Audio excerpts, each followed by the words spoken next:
২রা মে প্রকাশিত হলো মাধ্যমিকের ফল। মেধা তালিকায় রয়েছে রাজ্যের মোট ৫৭ জন ছাত্রছাত্রীর নাম। মাধ্যমিকে তৃতীয় হয়েছে পুষ্পিতা বাসুরি এবং মেয়েদের মধ্যে প্রথম হয়েছে সে। বীরভূমের ইলামবাজারের বাসিন্দা পুষ্পিতা। আগামী দিনে ইঞ্জিনিয়ারিং নিয়ে পড়াশোনা করার ইচ্ছা রয়েছে তার প্রাপ্ত নম্বর ৬৯১। টিউশন ছাড়াই মাধ্যমিকে তৃতীয়।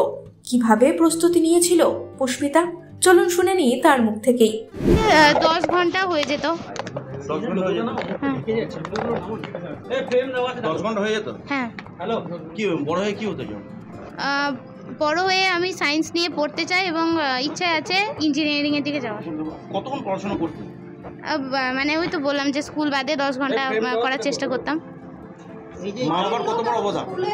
মা বাবার খুবই অবদান।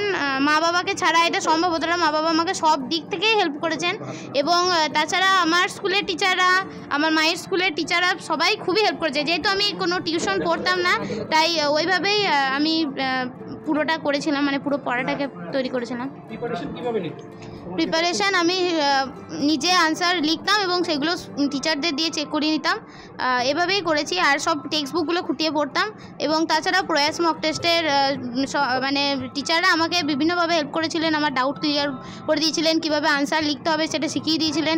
এভাবেই মানে আমি নিজেকে প্রিপেয়ার করেছিলাম। স্কুল পরীক্ষায় ভালোই হতো, স্কুলে ফার্স্টই হতাম।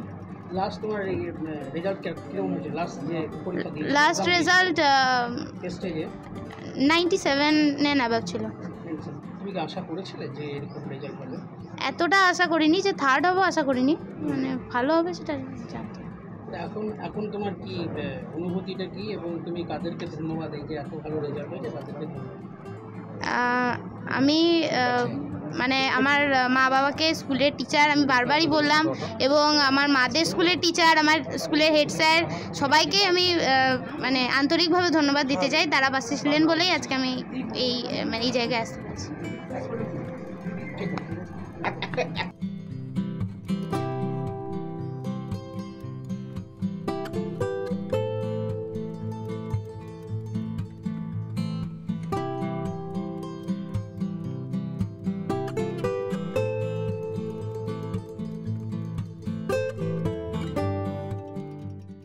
এই সময় ডিজিটাল।